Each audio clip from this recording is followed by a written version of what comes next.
and our system generally is much lower than a person who's under 50. Then if you happen to have high blood pressure and you're salt sensitive, you are actually putting yourself at risk because your job is to stay below 1,500. That's the magic number. If they allow the standard to go to 200, because that seems to be the only number they're interested in, that means if you drink if you ingest 4 liters of water a day, that's 800. Now you're at 800. You're more than halfway to your daily salt requirement. And if anybody here does try to restrict salt, you know how difficult that is already without your water being inadvertent supply of water. So I'd like to say that maybe this should become a big issue at election time for everyone who lives within the area that has to take water from that. And we know that there's a great reservoir, Lake Wanapitei. They should protect it. They should control development around it. And that's where we should be getting our water from. Ramsey Lake is done. You cannot take water at a reasonable cost out of a salty source. Okay? So that's all I'm saying. Thanks, John.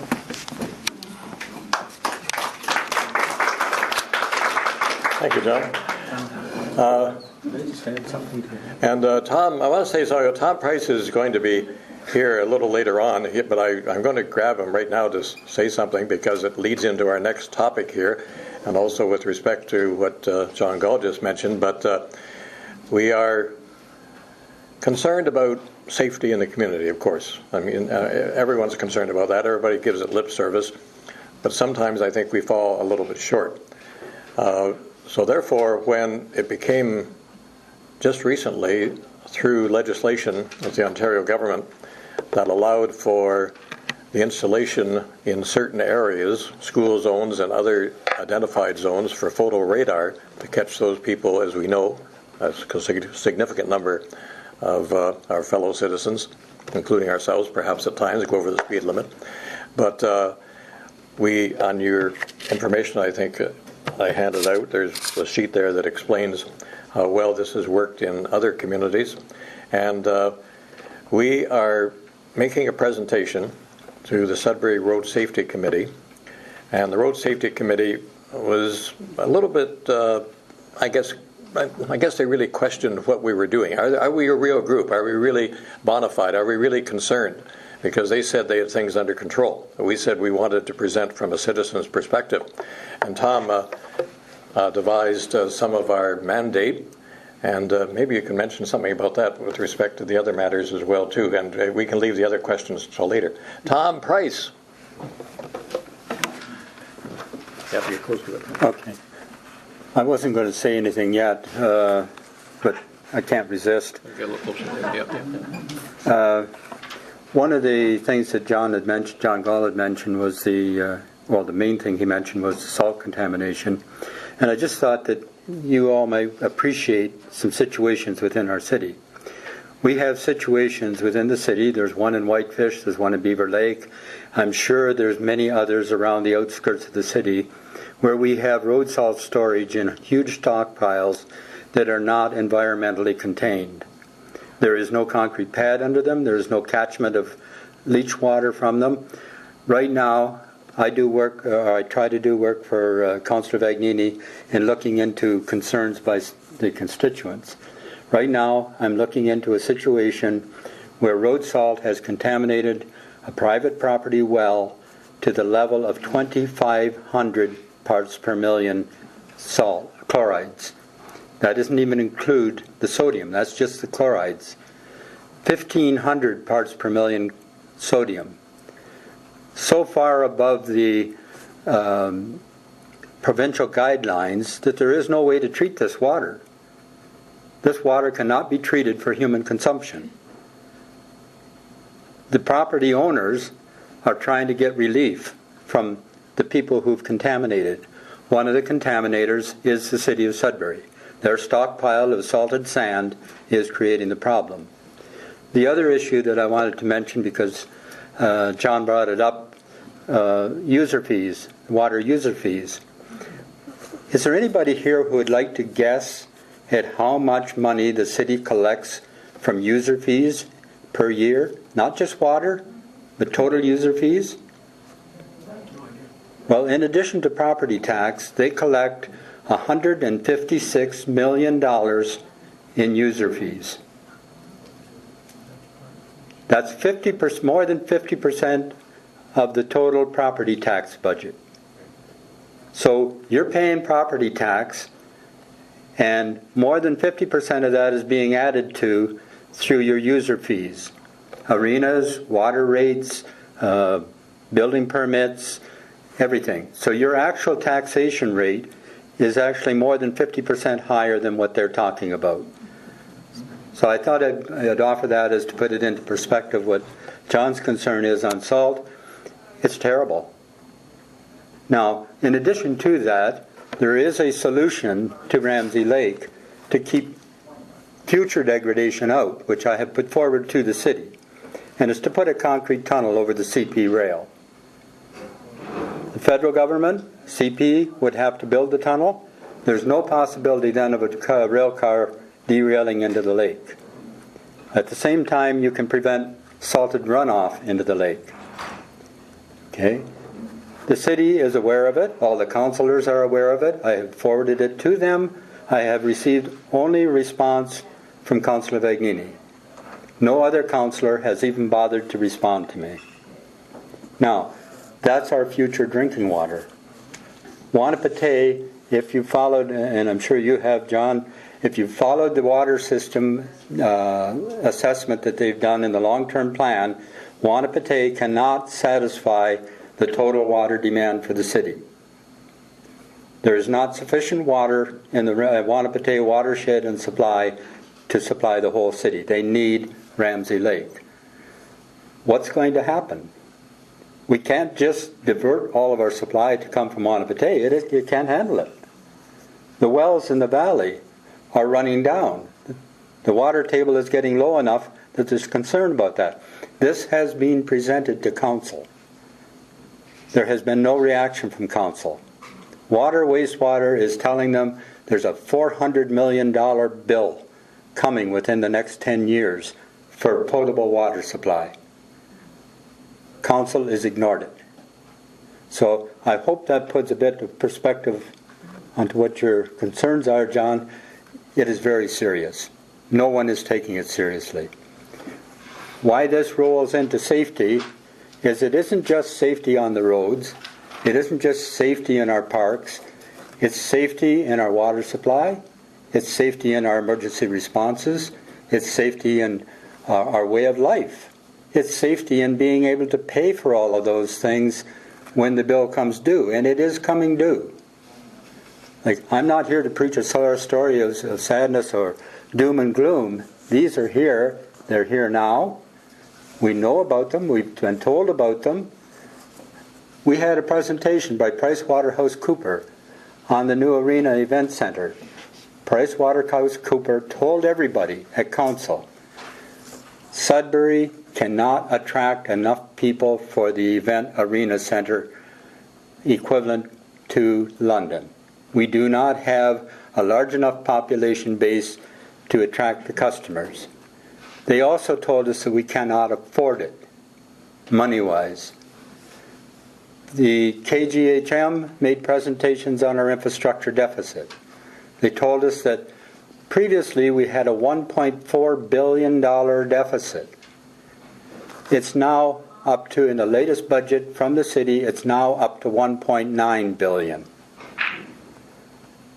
Who's going to pay for all that? That's got to be fixed at some point. So safety doesn't just relate to physical safety.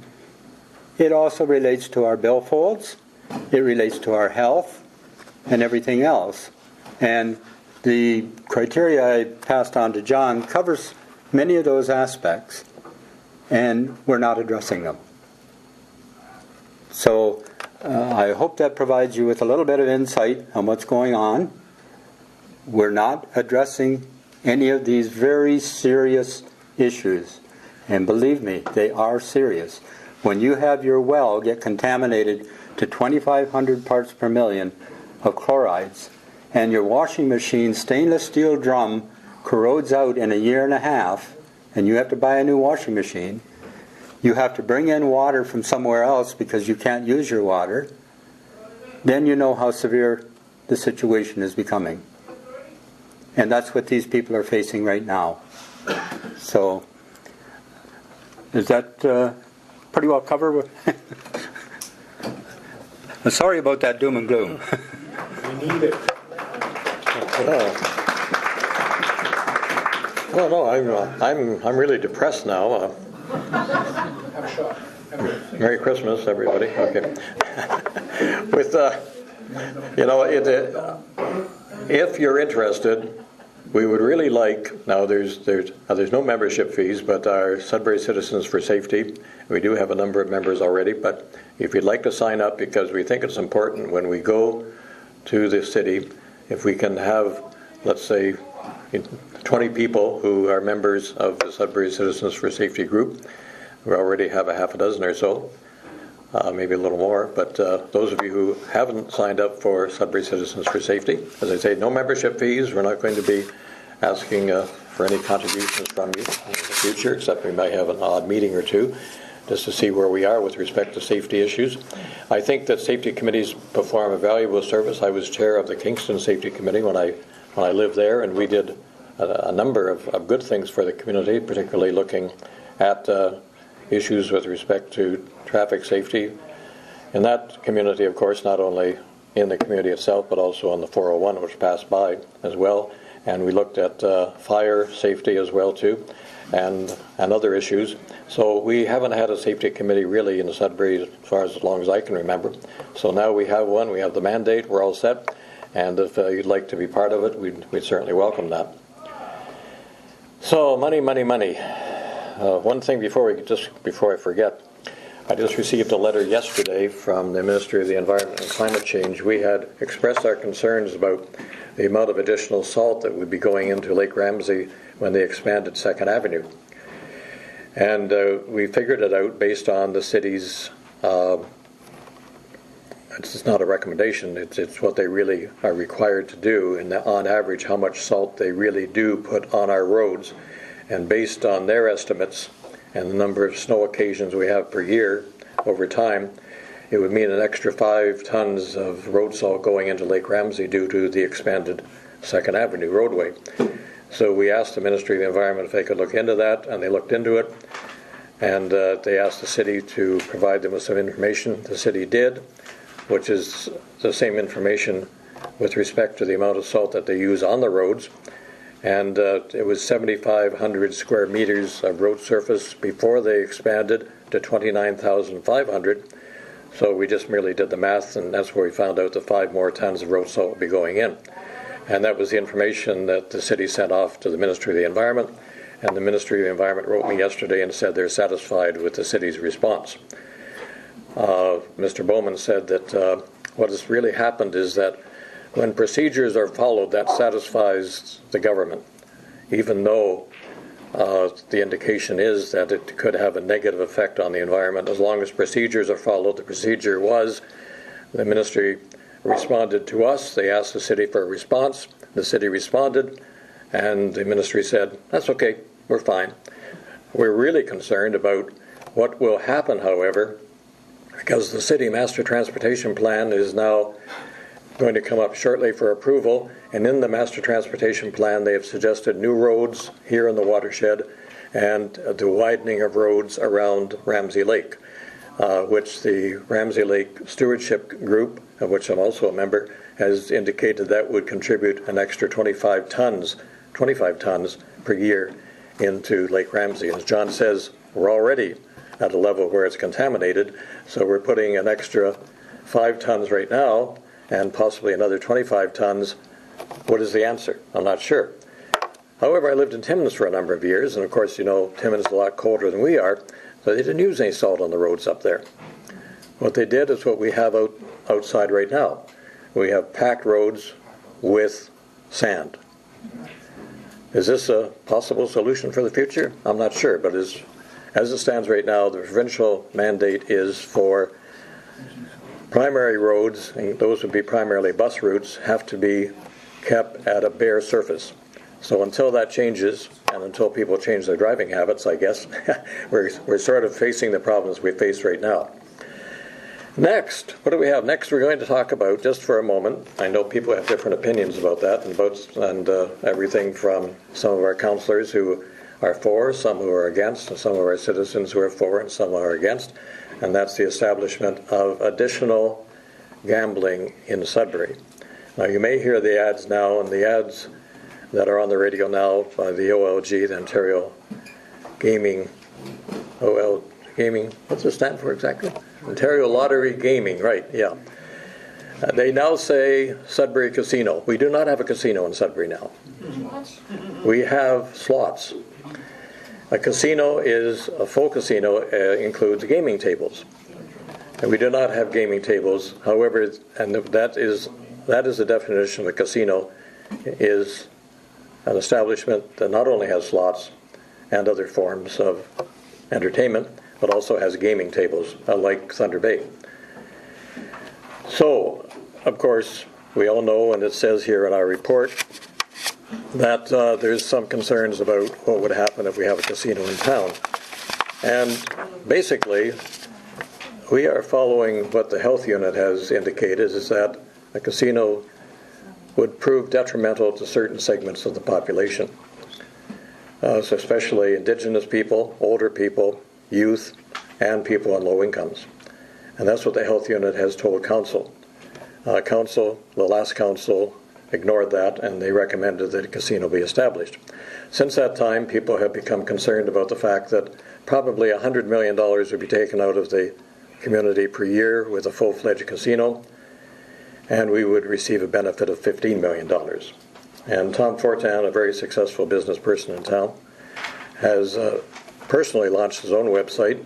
Friendly to Seniors has a spot on their website, and also No Casino Sudbury has been established, following the model that was really, I guess, led by certain other communities such as Toronto and Kingston and Hamilton, establishing these websites and showing that really it's sort of a money grab by the province to get more money out of the community. And that's why they want the casino, a full-fledged casino, to be located closer to the centers of population.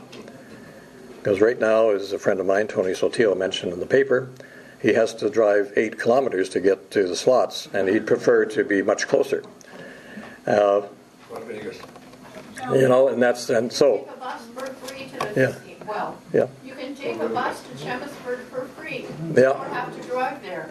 So they can even get out there now. Interesting, what happened is that in the last return to the city from the slots, because we do get a portion of money from the slots, we get 5% of whatever the slots makes, we go into our city coffers. However, that was down $40,000 last time. And what's happening is casinos across the country, in the States too, and around the world, are experiencing some difficulty. And for whatever reason, it could be online gambling, it could be the fact of lack of disposable income, it could be people are just getting tired. But there is a problem with casinos. However, the provincial government has decided, and that's what they did here, of course, is they took away our horse racing, and they said that we have to get more money out of Sudbury, and a casino is the way to do it.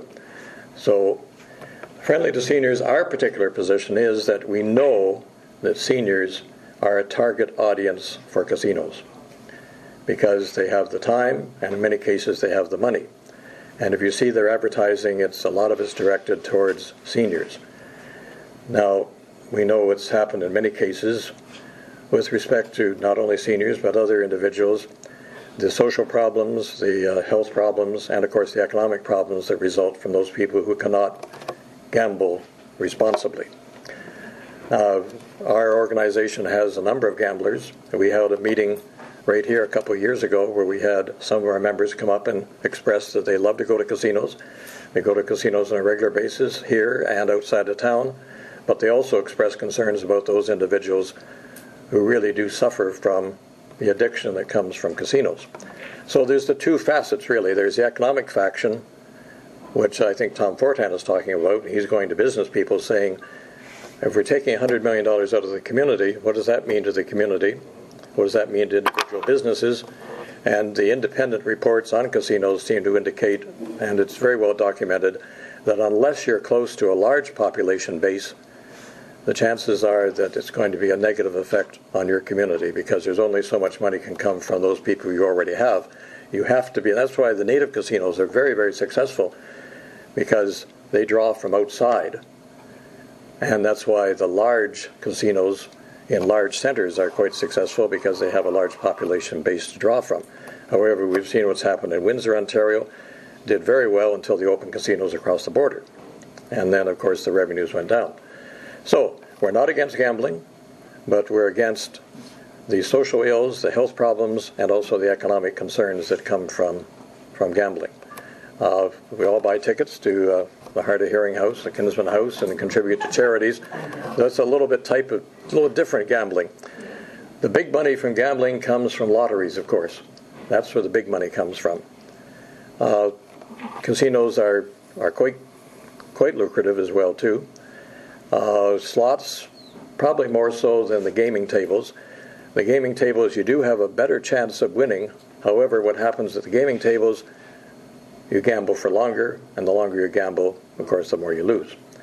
We visited, my sister-in-law works at the casino in Thunder Bay. We visited there, we talked to the employees, and as one of them told me, John, you know what this place is? It's a daycare center for seniors.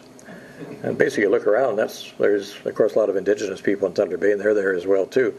But the seniors are there as well, too. So seniors can spend the money, I'm trying to spend as much as I can.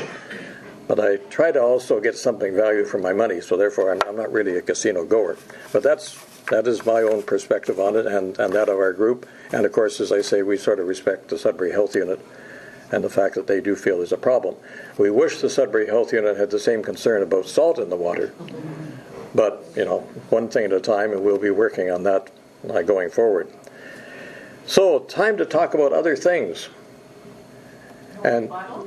Mr. Can I Vaggie? have a rebuttal over that? Oh, yeah, definitely, yeah, sure. Well, people seem to have a mindset against the casino. Everybody's going to go to the casino if they want to, whether they go here or in Aurelia or in the United States or whatever. They're going by busloads. They're bringing the money out of town. And it's not like we're not building this facility in order to take money out of this community. We're building this facility in order to get people to come to Sudbury, because Sudbury has a lot of things going on for it. Like, people come here, they want to take part in adventurous things too. We can open up new businesses. People can have all these sports things going on. Snowmobile trails and things like that where they have adventure stuff. And we're going to have a convention center. I think what we as citizens have to do is decide this Place des Arts is going to cost the city $5 million, and we'll be paying $220,000 a year maintenance for that building. And that's our money. That's our taxes. That's what we have to decide. They want to make a synergy center. What the hell for? If we have something out there at the Kingsway location where we have a convention center, why do we need a synergy center? I think that's what citizens have to think about, because all this is being pushed out at us. Same thing for this Maley Drive extension. Our roads are in crappy condition. They worked on the Kingsway so much, and I just went down the Kingsway yesterday, and it's like a cow path. What the hell have they been doing? Yeah. Bike lanes and stuff. Fix the bloody road first. Yeah. Anyway, that's my 2 cents. Yeah. Or 3. We got the dialogue going. I was only going to go to 2 things. You can maybe stand up so we can hear you a little better. I was only going to go to 2 things on this whole issue. One, the accounting firm will ask about that. I traveled in other countries, but the specific one I was in this summer. Do I have to go there? Okay. Yeah. For those of us who are hearing challenged, John will like this because he's been after bicycle paths for not years but decades. I went back to visit relatives in Finland, where I came from when I was younger. They don't have bicycle paths. They have networks. Talking to people who are serious bicyclists, all of Europe, probably the rest of the planet, has networks. How come we have shortage of money? First of all, the accounting firm, what did they say about casinos? What was their attitude? Did they think casinos are a good idea or not? Okay, they did not think so, okay? And I just instinctively say we don't have the population base. And one mayor back, we had people at the time going on and on about their economic drivers. They're not. Mining, fisheries, forestry, and such things are economic drivers. Like, all those things will not save us. We have real issues, and when you get down to it, real issues of life. And I have no children, but I care about things. Real issues of life are, can you drink the water? Things of that nature. Casinos just suck money out. Let Monte Carlo keep it, where I have gambled. Let Vegas keep it, where I did not gamble, because I couldn't get excited about it. We get sidetracked by all kinds of things when we don't have anything to show. And by the way, 2 mayors back, John Rodriguez, who I got to know because I was on the board of directors of Northern Lights Festival Boreal, had a number of times to talk to him. He was going for the Performing Arts Center and all that kind of stuff. And so what did he get rattled on by all those people? It's his legacy project. No, he was following through with long-term plans, and there was one mining company that had asked him directly, how much should we put in the budget? And for the sake of $60,000 spent, the council that day said, no, we're not even going to study it. There's a lot to go on about. Casinos are a stupid idea. Just to respond a little bit to all of this, I've done many, many business cases over my career. 3 key components goes into any business case for any private industry that's going to do an expansion or build a new facility. Okay. The first one is, if it's a consumer-related business, you need to know where your market is. Where are people coming from? Where are you going to get the people? So for an event arena center, if you're looking at a 6,000 seat arena, where are those customers going to come from? And you better have it clearly defined ahead of time, or you're going to go bankrupt. Or somebody else is going to have to pay for the running of it. We will be paying for the running of it. The second portion of it is you always compare what's being planned to what if you do nothing. What if you keep with the status quo and just do continuous improvement as you go along? What are the consequences of that compared to the big project you're looking at doing? The third aspect of it is what's called a net present value. Take a look at the entire life of the project. What is your cost? What is your income? What is your rate of return? What is your taxation base? What does that mean? How much can you spend in today's dollars to do that project? On all of the large projects that are before the city right now, none of those 3 have been done. None of them. They have not looked at, and you talk about a casino drawing in people, where from? It's great to say, okay, we're going to have this big casino, it's going to draw people in. From where? Now, I've looked at that for the Arena Event Center.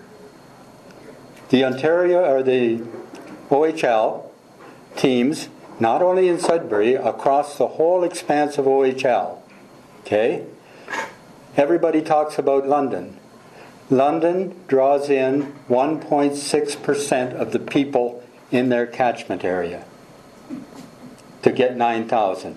There's that many people live in that area that they can draw 1.6%. The Sudbury Arena right now draws 2.6%. That is at about 4,000 attendance. Where are we going to get 6,000 from? Now, maybe they're there. I haven't seen a study that shows where those 6,000 are going to come from. They haven't done that. They've presented all kinds of fancy pictures, all kinds of, oh, this is good to do, but where are the people going to come from? We should be demanding that from these people. Before you spend my tax dollars, you tell me where those customers are going to come from. Where are the customers for the casino going to come from? They're going to bus them in from Aurelia? I don't think so. Casino Rama's across the lake. From the Sioux? I don't think so. Keewatin is just down the road. From Timmins? Well, I doubt it. Highway 144 in the wintertime isn't really user-friendly. North Bay is supposed to be getting their own casino. So where are all these people going to come from? If they are going to come, do the study, show us the numbers, and be defending those numbers. Be prepared to defend them. They haven't done that. This is a wish. It's not a business case, it's a wish. What is the net present value?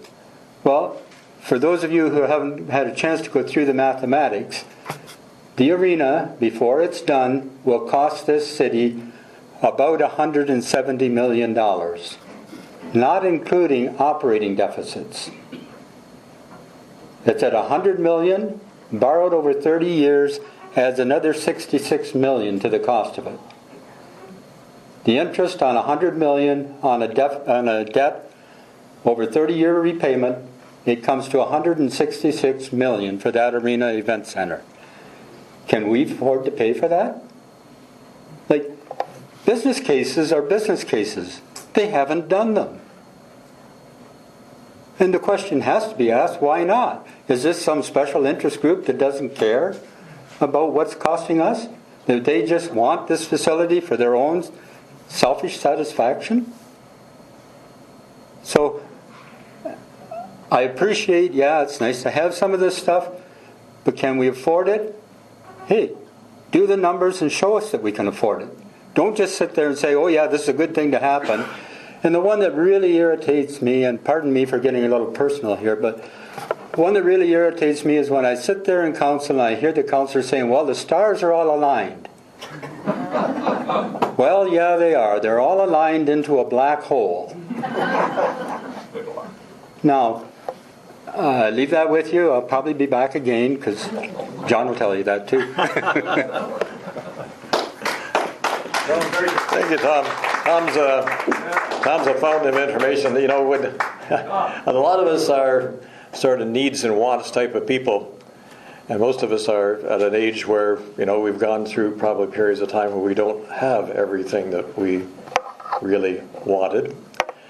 And sometimes even the things we needed we didn't really have. I'm a member of the Legion here, and we want a new facility. We really want a new facility. But we don't have the money, so therefore we're going to be in this facility, which is not bad, really. We think this is one of the best Legions around. A beautiful view out here, it's fantastic. And this is really quite comfortable here now, right? Now, we'd like to have a new one. Of course, I mean, why not? I want a brand new car and a brand new house as well, too. But I'm just wondering if... I wonder if the council really looks at things that way. Just a comment for Irene before we leave. One of the things that our local charities are concerned about, and we have 150 charities that depend on bingos, and their revenues dropped by half when the slots were put up in Chelmsford. And they're really afraid that their revenues could drop again if we get a full casino. And this is the food bank. This is all the casinos, all the charities that have been. Thank you. All the charities that have been, serving the community. I think it's about $1.5 million a year they get from bingos, and that would be cut back. So the fact is that the charities through the casinos do not give the same return as the bingos do for some reason, and I don't know what that is, but. The casinos want to get as much money as possible out of the community. Toronto turned it down because Rob Ford, he liked the idea of a casino, but he went to the casino people and asked, give us 10% of the take instead of 5%. And they wouldn't do it. So therefore Toronto turned down a casino. Markham turned it down. Vaughan turned it down. Kingston turned it down. Hamilton turned it down.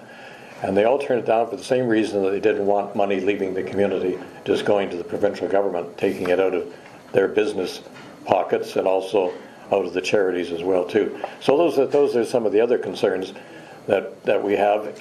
I think if we were a larger community and we could draw upon a large audience from outside the area to fund the casino, that would create employment, and we'd end up with a net benefit, I'd really very much in favor of it. But for the other problems, the health problems, the social problems, and also the fact that we conceivably could be losing quite a bit more money taken out of the community that we can ill afford at the present time. Talking to local businesses over the last couple of days, and I've talked to businesses who say that traffic is down, the economy is not the same. They're not sure how they're going to look into the future with rising wage rates, and of course the cost of taxation here in the town. So that does seem to be a concern. Lionel, you were thinking of something on the same topic? You want to use our super microphone now that I've jacked up the volume? Do you want me to use the mic? Okay, Yeah. I'll use the mic. I'm not used to using a mic. I'm used to classroom. I think I can harken back to an anecdote about, if you want to talk about casinos and the value of them. A number of years ago, I was involved in getting the skateboard park in Minnow Lake put together. And it was a community effort, largely. Rainbow Concrete provided the shotcrete, and the Minnow Lake Lions Club, through bingo, offered to donate $40,000. The Witless Wonders that run the city says, well, we can't take that money because it's for children, and we can't accept money that was generated from gambling. Now, how daft can you be? The fact of the matter is that when you have church bingo, you go there and win a few dollars, the money stays within the community, and the church keeps a bit of the change, which it reinvests in the hall, the church, a place for people. You think of a casino, and it's a one-way street.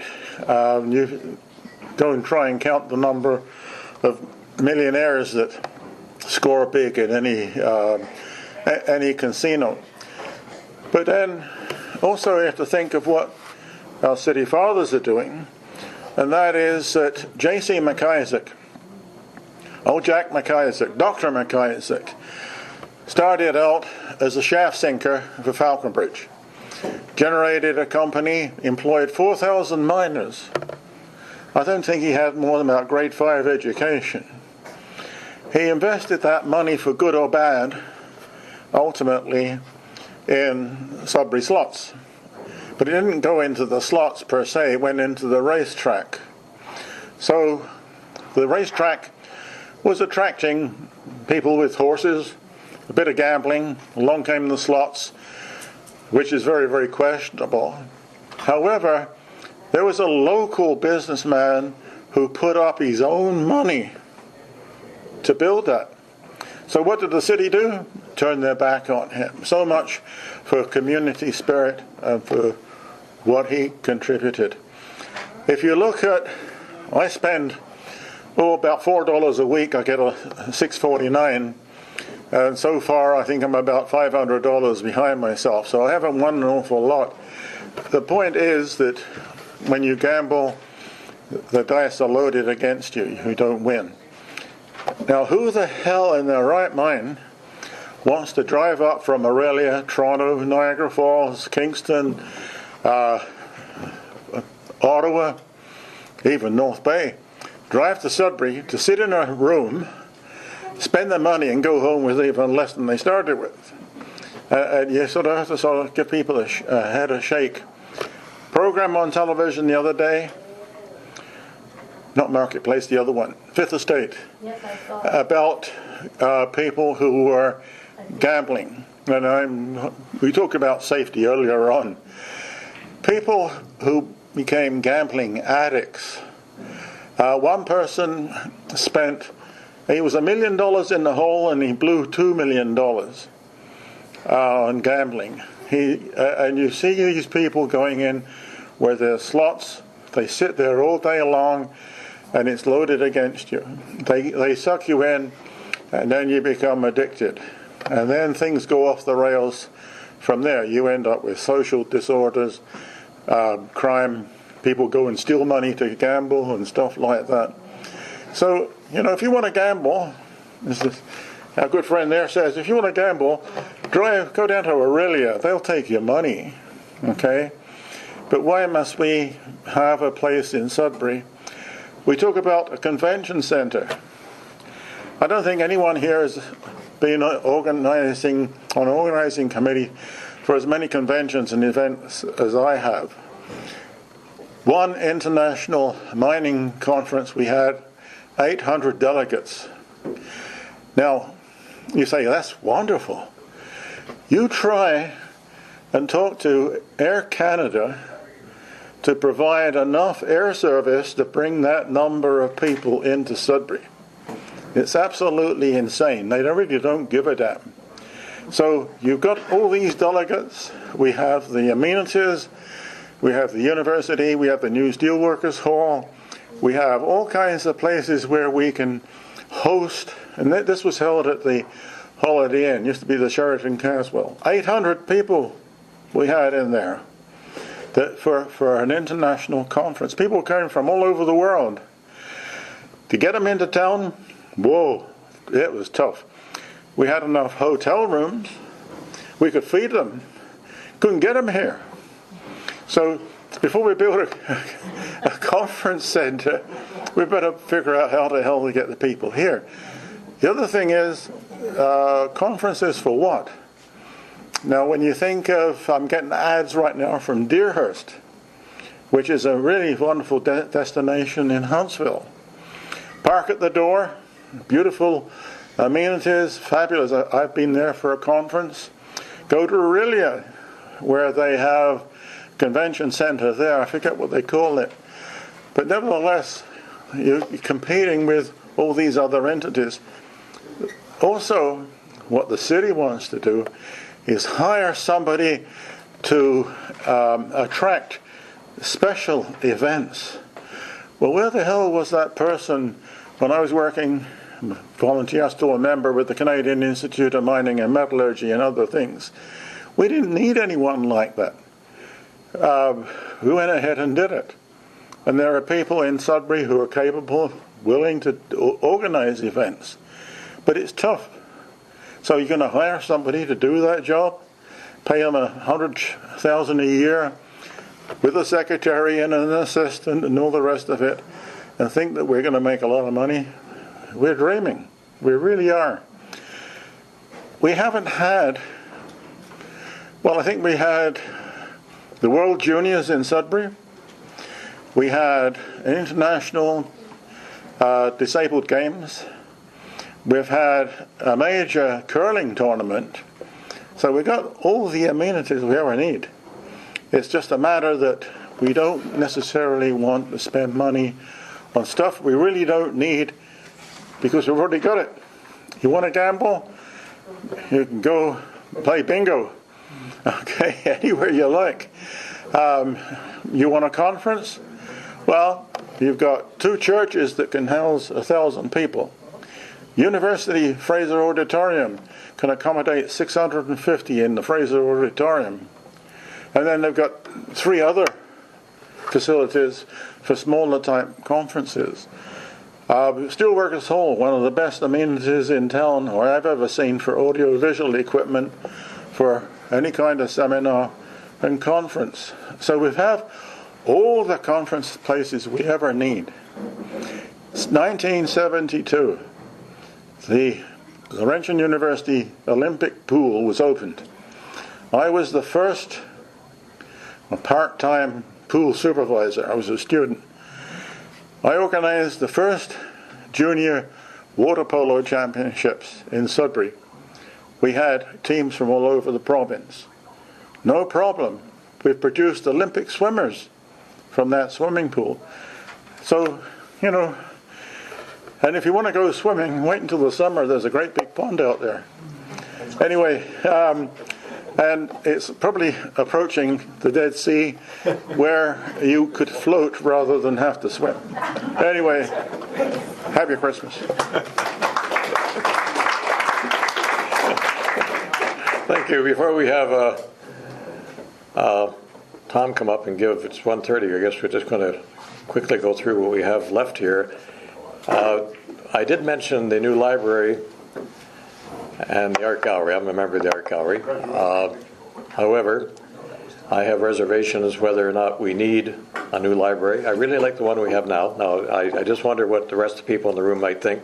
But the city has said that we need a new library, we need a new art gallery, we need a new synergy center, all together for another $100 million plus.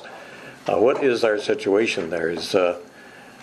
How do people feel? Does anybody want to sort of discuss that particular issue? As I said, tomorrow there's the opportunity to go and take a look at where may be a possibility for the library and the art gallery and the Rainbow Center, which would be a third or less of a cost of building a new building. That was turned down by the city so far, but still perhaps a possibility. Or do we need to replace either one of them? As Lionel said, do we have enough facilities as it stands now? Does anybody have any feelings on this? I'm just here as the moderator. Sandra, you're looking like you're thinking. I think you should leave the casino in Chelmsford. Yeah. You'll need it.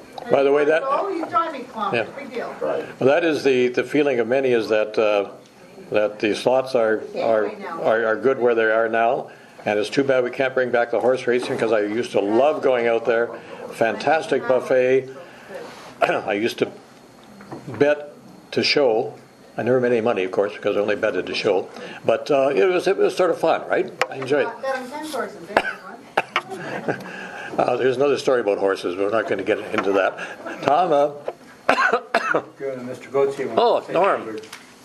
Excuse me. John, I've been listening to You a lot of You want to talk here in this? I can talk about it. No, but nobody can. In my younger days, when the mic was not working at church for the big go, did go get Norman to call the meeting. Okay, if you can't hear him, let him know. So are we going to make money here?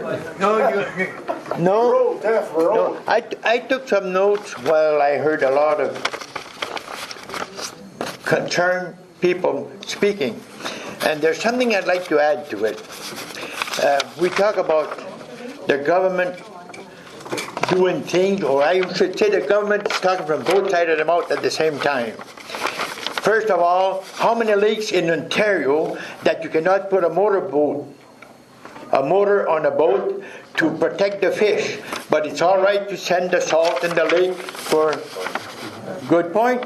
That's what I thought, that's why I put it down. It's okay to salt our drink water lakes. What is happening? There are laws, there are bylaws, there are all kinds of people are writing books. But like Romeo Leblanc said about 12 years ago when he was Governor General of Canada, he was a guest speaker on the French program one night, talk show, and the bottom of the comment was that the biggest concerns there is in all governments is that there are too many bureaucrats that are looking at what's written in the book instead of using their head. Okay?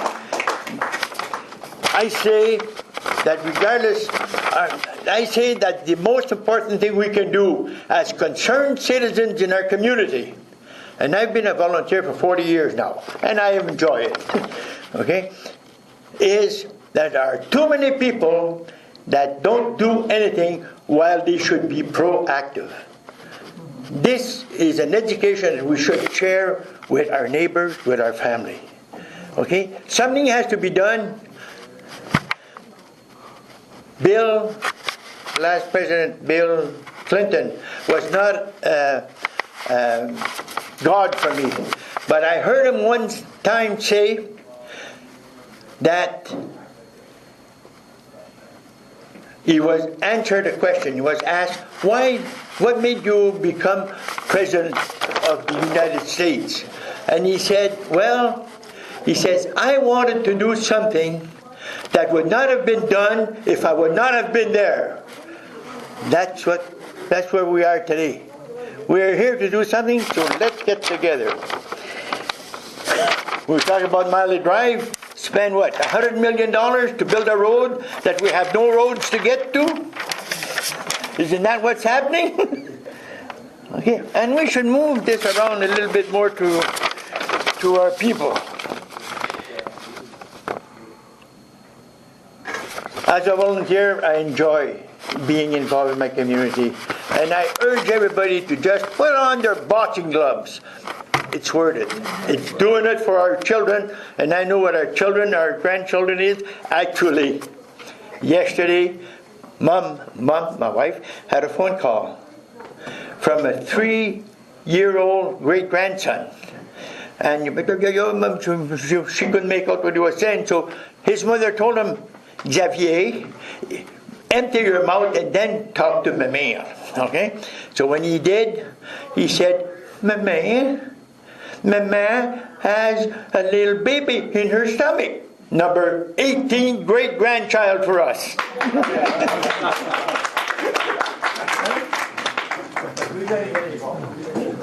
Try to beat that, Tom Price. Sir,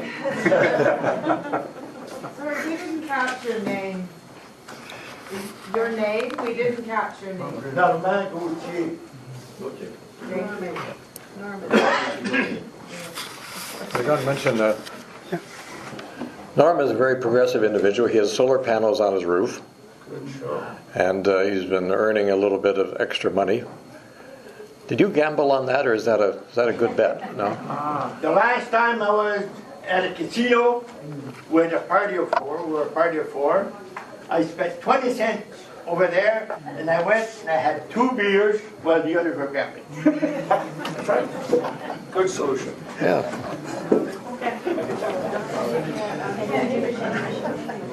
Just a couple of things to comment on the gambling. I was in Chile a few years back, and the host down there took myself and 2 or 3 others to their casino, a place called Valle del Mar. As you approach Valle del Mar, you come down out of the mountains and you can see the entire city laid out before you. It's a very poor city. It's right on the Pacific Ocean, but there is not very much money there. We got there, booked in our hotel, and the host took us to their casino. The casino was staffed by people wearing tuxedos, typical Las Vegas style casino. I don't gamble, so I sort of watched everybody else. And I mentioned to the one of the hosts, I said, how can this place make money in a city as poor as Valle del Mar is? He looked at me and says, Senor Price, you don't understand casinos. He said, casinos aren't here because of the rich. He said, a casino's sole purpose is to get back money that we pay out in welfare. He said, only the poor and the middle class come here to gamble. He said, you don't see any millionaires here. I've never forgotten that. Second point, we talk about the downtown library and all this, okay? John has mentioned a few times, what's the need for a new library? What is the need for a new art gallery? Well, the only reason that I've heard given in council meetings, and I go to every council meeting, except last night I missed, the only reason I've been given, and the Elgin Greenway falls into the same category, is we need to attract knowledge workers. I was told the other day that there are 3 positions for scientists open at SEMI over at Laurentian University. They've interviewed some people, but they wouldn't come here because their wives couldn't find suitable cultural activities in the city. Now, I have to ask, if these people can't find their way from downtown to Mackenzie Street Library or to Bell Mansion Art Gallery, and we have to move those to the downtown to satisfy the wives of these 3 scientists, if they are that navigationally handicapped, my God, if they ever go to Bell Park, they'll never find their way out. Like, what a nonsense argument. But that's the only argument that's been given. We have to spend all this money to attract these scientists. Well, if those are the only scientists that are available, we're hiring the wrong people. I didn't come to Sudbury because of the cultural or anything else. I came here for the technical challenge. And boy, was it satisfying. My family is all here. Not the family I was born into. They are all in Southern Ontario. But my family, my friends, my community is here in Sudbury. Not because of the arts and culture, although we have the richest multicultural situation here in Sudbury that I have ever seen. And I've been around the world. I've worked in different places around the world. This is a very rich cultural community. And they couldn't find anything to satisfy the wives of these 3 potential scientists. Who was showing them? You guys You all know about culture. Why are we here today? This is our culture. Secondly, safety. We have the ridiculous, and safety, Mealy Drive keeps coming up. Since Mealy Drive was approved, and you have to appreciate, there are no, since amalgamation, there's been no fatalities on LaSalle Boulevard, in spite of heavy trucks and all that. So we approved $100 million to get the trucks off LaSalle Boulevard. At the same time, we've had 15 fatalities in the city since Mealy Drive was approved. 7 of those fatalities has been in Ward 2, which is the Highway 17 corridor going from Sudbury out towards Espanola. 7 fatalities on that corridor. 5 of those were at City of Sudbury provincial highway intersections. If we had spent $40 million in correcting those intersections, we could have avoided those 5 fatalities. Because all that's needed is Southview Drive, there should be an overpass, a grade separation, so that people don't have to dart across in between vehicles. Fielding Road, Candela Road intersection, the same thing. Municipal Road 55 and Highway 17 connection out in Whitefish. There's been 6 fatalities since I've been keeping records at that intersection. Mr. Bennett, who's here with me today, used to be in volunteer fire services in Whitefish. He has personally pulled fatalities out of vehicles. We've done nothing about that. I presented those statistics to the committee, to council, prior to them approving Mealy Drive. They've done nothing about any of them.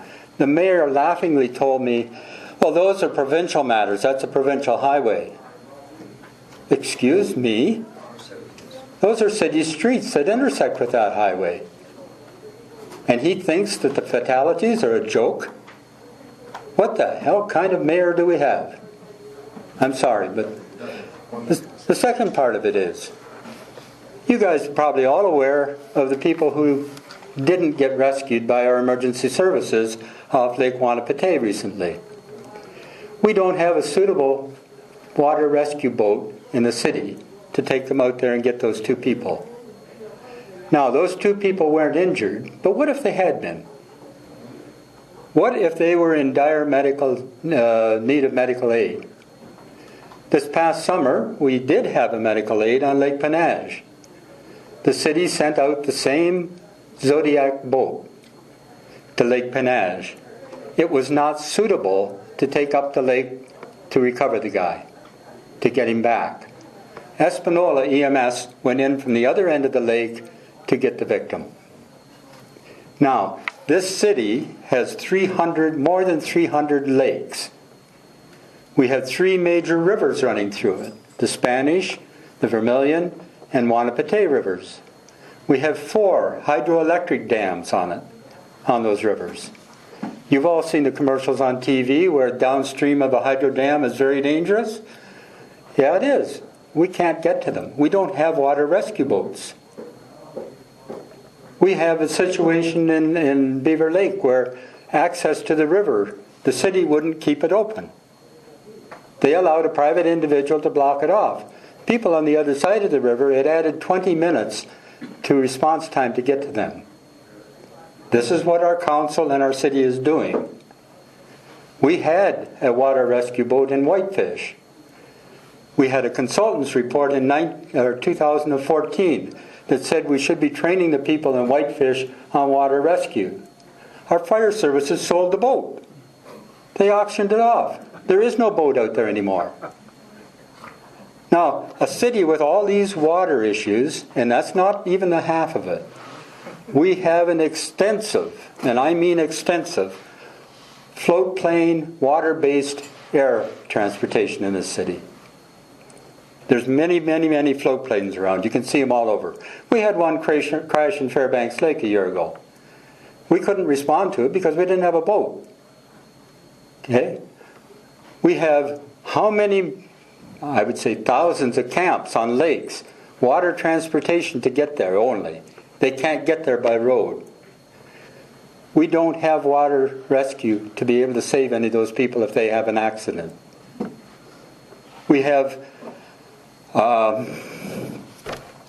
don't even know how to describe it. We have all of this water, and we have air.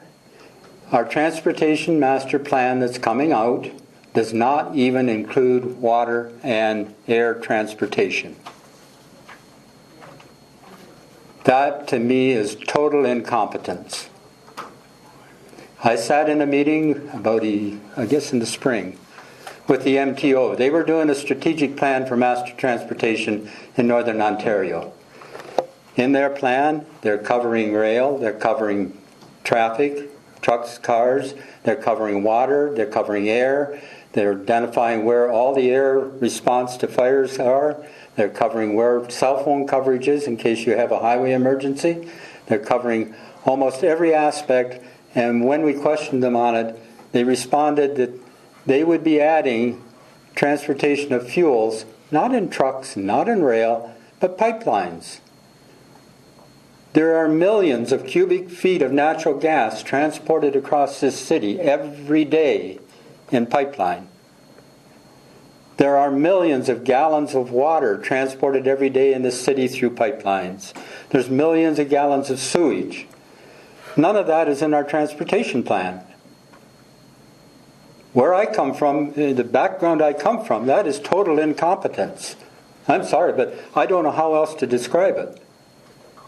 We talk about safety, and Lionel here has had extensive experience in safety. We don't have safety. How do we rescue these people? If we have a natural gas line rupture, what do we do? Our emergency response people are not trained to deal with it. We have to call the gas company. I've watched, and I know a number of people are, road work in recent years. Putting in a culvert, they dig a trench across. They don't put any shoring in to protect the workers in the bottom of the trench. Well, that's the contractor's responsibility, is what I've been told. No, that's everybody's responsibility. It's my responsibility, it's your responsibility, it's the worker's responsibility. But it's not happening. We have a situation out our way at going to Fairbanks Lake, where we have twice a year, summer and fall, or spring and fall, we have a river that runs along the road. There are no shoulders on the road. There are also no guardrails. We just built a new road in this side of Whitefish. A year ago, they put 2 culverts in and they installed 1,000 meters of guardrail along them for a 4-foot drop. But we can't get a guardrail along a river?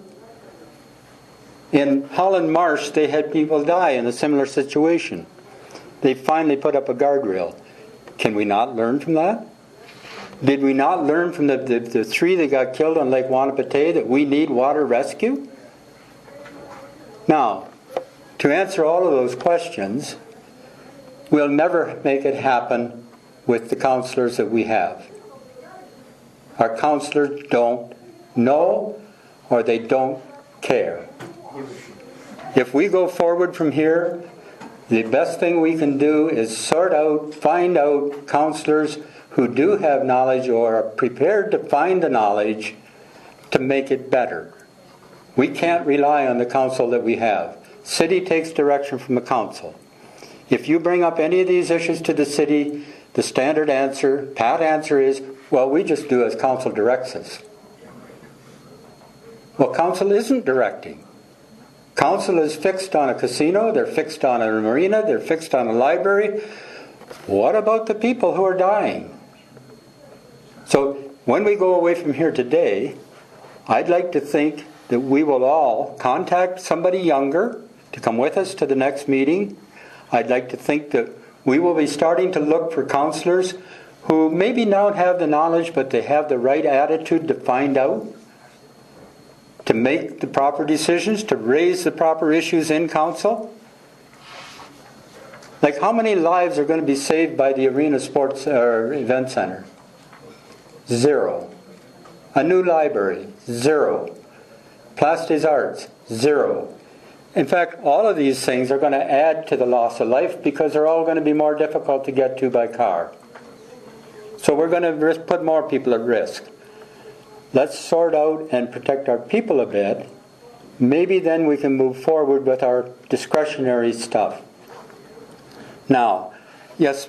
I just wanted to ask how it is that it seems like it's a done deal or something, that it's going to be out of the center, will be out of the Kingsway, just from what I've read in the paper, but I'm not aware of what's currently going on with that. Okay, the method the method of municipalities in dealing with large projects is underhanded, to say the least. Okay, rather than going for approval of the large project, what they do is they justify going ahead with small portions. For example, they went ahead with the studies to determine where it should go. That's all that's been voted on so far, is that it should go on the Kingsway and not on downtown. That's the only decision the council has made. They have not approved the project. Okay? In this year's 2018 budget, they have $740,000 to spend on engineering and evaluations, $800,000 in 2019, and so forth and so on. The $100 million doesn't come up until 2021. By then, you will have invested about $15 to $20 million in this project. Okay? Who's going to turn down a $20 million investment? Okay? So instead of getting the approval up front to do the project, they do little bits and pieces and get approval for the little bits and pieces so that it can't be turned down when the big chunk comes. Now, that's what's happening on the event center, arena event center, sorry. That's what happened on Melee Drive. On any project the size of Melee Drive, from point of approval to shovels in the ground, should take about 1.5 years of engineering. The engineering was already done. How did they get that done without the project being approved? So we're allowing this to happen through our councillors and not electing the right people to sit on council and safeguard our dollars. We're now committed, and somebody mentioned that there's no roads to connect to the thing. Well, what was the publication in the newspapers? It said the first phase of Melee Extension will be ready for use before the end of the year. That was an utter lie. The first phase will not be ready by the end of the year. The first contract will be completed. It will connect to nothing. But the good news is you'll be able to go out to the Cloverleaf and go around in circles forever for the several leaves, okay? But that's all you'll be able to do until they finish the link between Barry Down and Notre Dame. Now, once that's done, they then have to fix Melee Drive itself, which I'm not sure how many people saw the article in the paper of the sinkholes. Well, Melee Drive for years has been falling into the swamp. So it's going to be the last phase of that project. Surely somebody in their wisdom should have realized that should have been the first phase.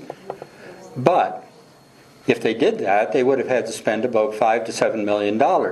If they build the Cloverleaf, they're investing $50 million. Who's going to turn down the rest of the project with a $50 million investment already spent? Now, that's a standard way of proceeding with municipal projects around the world. Get so money invested in little things that they can't turn down the project. So, does that answer your question?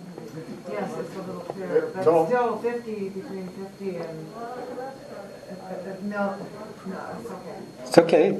No. Well, I just think that if they've already spent such a great deal, and as you say, they're likely not to complete it because already this money has been spent. But it just seems that this city is a city, I'm fairly new to Sudbury, but the city seems to be a city of white elephants, torn down heritage buildings, and it's really a shame. You're absolutely right, and I suggest we put a big sign at 69 at the south end of the city saying, "Welcome to the Sudbury Zoo." home of many white elephants. You're absolutely right. Yes, Rennie. Who pays ultimately for the new project? For the new arena? Guarantee. Who's on the guarantee for how much? Right now. For the arena? The new arena. We will. It's taxpayers. City. City. People don't understand that. The city is giving the guarantee. They don't need to put any money in. No, there's no private money going into it. Chimera that's going on here. Yes. No, there's no private money going into that at all. And as I indicated earlier, the city will be on the hook for $166 million plus operating losses every year. And incidentally, the event center in London loses $2 million a year in operating losses. Yes. Just a little question for you. Many of us probably saw Michael Atkins' one full-page article about that whole thing, and it was a warning. Will the councillors learn from that? And the one thing interesting, I was going to write in on that, the one thing that was not mentioned was there was some private developer was going to give us, and like, I hate listening to all this, this isn't parking, like I've been sick and tired of that. But some company was going to put up 2 parking towers downtown. Yes. Was that predicated upon the arena staying downtown? And if so, then we lost that thing as well. Nothing's been predicated on anything. Oh, and by the way, on CBC last week, it wasn't Benini, it was one of the other councillors that said, because the mic was at Benini, you may have been there. Yeah. Do we have signed contracts? No. Not letters of intent. No. We have signed contracts. No. So we're getting conned. Yes. Yeah. Absolutely. We're getting close to 2 o'clock, but anybody can leave when they feel like it, but stay around because we'll keep on going as long as we have people concerned and have questions. Tom Price is serving as an advisor to Micah Vagnini, and as far as I know, he's just about the only councillor that has an advisory team. I recall when Ted Nicholson was councillor for our ward here in Minnow Lake, he had an advisory team, those of us citizens that he'd go to and ask questions, because for part-time councillors, they don't really have an enormous amount of time to do a lot of research, and they have to depend on staff. Michael Vagnini is very fortunate, and he has Tom and a few others who've been able to do research, who've been able to do some digging, and to come up with what we might consider to be truths with respect to the situations that exist with some of the things we've talked about today. But we have one question here, Tom, and as Councillor Vagnini is still up in the air someplace, this one question that I had that wanted to ask Councillor Vagnini is, why are not reserves used for the arena and other legacy projects? Do you have anything on that? Yes. I guess the best answer to that question is what reserves. In reviewing the 2018 budget, it's evident that our reserves have diminished by over 20% in the last 3 years for other things like snow plowing and a number of other things. That's in the last 3 years. That's since this council has been in office. If that rate of reserve depletion continues by the end of this next council, in 2022, is it? Yeah, 2022, there will be 0 reserves left. So those reserves can't be used for anything because they're disappearing so rapidly. That's straight out of the budget. Okay, these are not numbers I make up. If you go into the budget and look at it, take a look at the reserves, you can see the declining rate. The other thing that happened is, and I really, when you talk about $150 million in user fees, they talk about a 3% increase. User fees in capital projects for 2018 will be 15% higher than in 2017. 15%. The user fees to the private public will go up by over 4% on average. Water is 7%, but it will average out to over 4%. Your tax dollar, your property taxes will only go up by 3%. That doesn't mean that that's the only increase you're going to see as a citizen. You're going to see one hell of an increase as a citizen. But your property tax, oh hey, I feel really good. It's only gone up 3%. Well, Should that make you feel good? No. What's the rate of inflation? 1.4%? And our costs are going up by 3? Who's minding the store? So, does that answer your question, John? Well, that was a question. That wasn't my question, but we can pass that along. So, in other words, I think that Councillor Robert Kerwin mentioned during budget deliberations that he felt we're almost broke. Is that correct? I mean, he's the one that spent all the money, though. But No, it's not correct. We are broke. oh, we have some more questions. Just before we, we've been sort of negative. I want to call John Gaul up here because John came to this community a number of years ago. And one of the things he was concerned about was the fact that we might not have enough culture in our community. John, come up here and tell us what happened with respect to our cultural situation. Because he came from the cultural heartland of Burlington. I wish my wife were speaking to you because she was, I was my idea to move to Sudbury originally. I had to sell her on coming to Sudbury. When we came, we had what we thought were realistic expectations of what the city would be like. And to keep a long story short, within about 6 months of living here, my wife said, you know what, I've gone out more, I've had a better time than I ever had living in Burlington in terms of the cultural availability here and the quality of the cultural products that are up here as well. So on the cultural scene, we were absolutely blindsided. We have no idea, living in the southern Ontario, what Sudbury has to offer culturally. It's a very rich community, and for that reason, I'm very happy we moved here. So on that, we just want to mention that those of you who want to keep in contact with some of the stuff we're doing, please make sure Valley Laflamme has volunteered as our secretary today. Valley, where are you? If people want to make sure that we have your email address on the, do you have the sign-in sheet there, Valley, still? I do. Okay, if we manage to you have your email address so we can keep you in touch. Also, don't forget some of the, we have some of the CARP newsletters. And I think most of you today are eligible to be CARP members, if you're not already. And also some of the information we have on the Friendly to Seniors. And we have that at the door as well, too. So I want to thank Tom Price for coming out. And we hope in the future to have Councillor Vagnini, when he's not in Toronto on an airplane someplace, will do all this again. Thanks again.